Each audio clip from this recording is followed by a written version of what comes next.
just to wind up on it as well, you can pick up the dailies for also the editorial cartoons that we do have. In the Daily Nation, we have Victor with this particular editorial cartoon today. And it's all about the Mau Forest right now that we are also gagging for, the 2022 elections. Emotions are being whipped up as far as the Mau Forest is concerned. It's a hot seat and everyone is banning from that. You can see this is some of, the personas in the upper reaches of government. We can see there, right Honorable Raila Odinga. This is actually his heels as far as was it the 2003 elections? Yeah, it was 2007 elections. And we can see also this has become, a catnip issue as far as the elections is concerned as well. This is in the Daily Nation today. You can grab a copy for yourself. Also, we have this in the Standard today by Gado. I'll be appointing his replacement soon, FKE. These shoes are rotting, they're smelling, and this is actually the status of the football affair in the country right now. Harambee Stars, Khannenje is out, and we can see Mwenda there, who is in diapers, right? He's actually the president of FKE right now, saying, yeah, we are about to elect or to actually hire a new coach. But the small rat is asking, and what about your replacement, right? See, this is how the status of Harambee Stars in the country. Appalling, really. And also we have in the People Daily, still about Khannenje, contract to expire in May 2021. That was it? So was this a contractual breach for the footballers around? No, madam, you play tennis or handball? I play tennis and I play golf. I'm probably the youngest man here.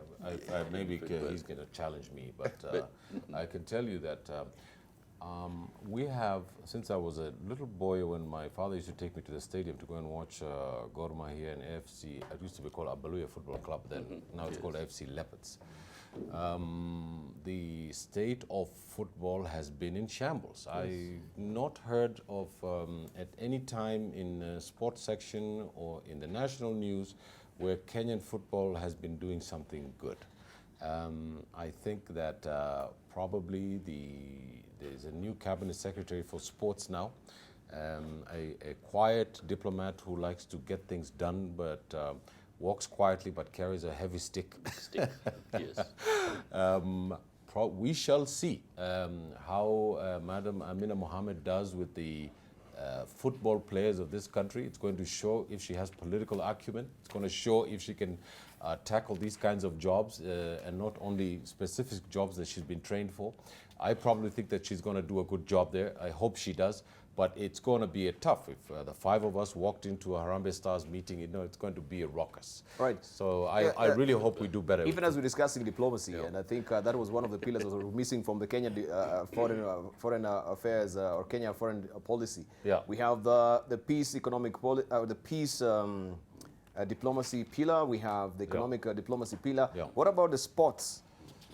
Diplomacy pillar it is conspicuously missing from that foreign policy ambassador was. I've suggested it in the book that we need goodwill ambassadors, and some of the goodwill ambassadors we have, the best ones would really be sports people of this country, because they have put Kenya on the map internationally. And if we don't nurture them, we ignore them, we do so at our own peril. But the other point I think is with regard to football, the moment we killed Abaluya Football Club and Gor Mahia, we killed football in this country just because of names. And again, the same problem. Did they really change the name?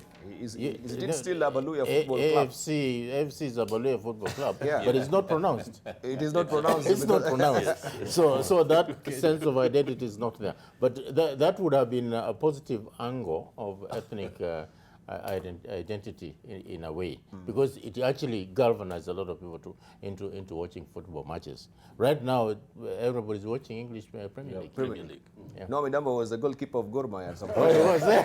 Let's see. I hope he can tell us about the national anthems of the two teams. I think the point that Ambassador is trying to bring up is we're missing the point in this country. And it is amazing that people will crowd around the bus and everything and get so excited about English Premier League. Some of them kill each other because of English Premier League. And the West Africans are beginning to find what sports can do. Ghanaians, Nigerians. And they're putting resources on those areas to really provide viable livelihood and keep most of young people out of the streets and drugs and everything. And we're missing it. Yes. We're missing it as a country when we're not investing. There ought to be a stadium in every county, modern stadium commitment. There ought to be competitive teams like used to be in this country. During Khannenje, when we didn't have television and everything, everybody glued to their radios, listen to those kind of things. That's the area we need to get back. All right. I saw also Khannenje wanted to say something. I think it's a symptom of the entire sports management in the country, actually. Even it's something that we do so well as athletics, and some of us were athletic junkies. We don't always send actually our best out there to represent us. And sometimes very good people, because some of us follow athletics, we literally, we can get A's in athletics, not just in Kenya, but around the world. But the way sports is managed, sometimes our best never get a chance. Now, it is oxymoronic to think that every time you lose a game, you have to fire a coach. The problem is systemic.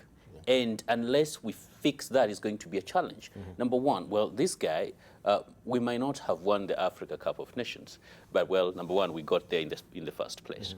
Now, it's important to sit back and evaluate, okay, what is it that we did right?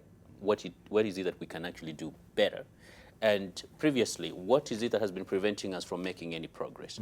We never do that, so we know that, oh, we've lost this much, someone has to go. Now, with regard to the contract expiring in 2021, I suspect there was a clause that said, either party can give a notice of this number of days or months, and then, the contract's going to be over. But it's a systemic thing that we actually need to focus on, pay attention, but also invest sufficiently in the sports industry. We don't, to the extent where right now we're being taken for granted by Sport Pesa. They just wake up one morning, they decide, because we're telling them you're spoiling Kenyan youth, that, well, we're no longer going to sponsor sports. And then that just puts us into turmoil. And we should stop that, and just as a society, as government, but also have private sponsors. We can't be expecting government to do everything. You have lots of private companies can actually step in and do that. So we need to move away and go the way especially advanced countries have actually done it. It's not government that supports sports most of the time.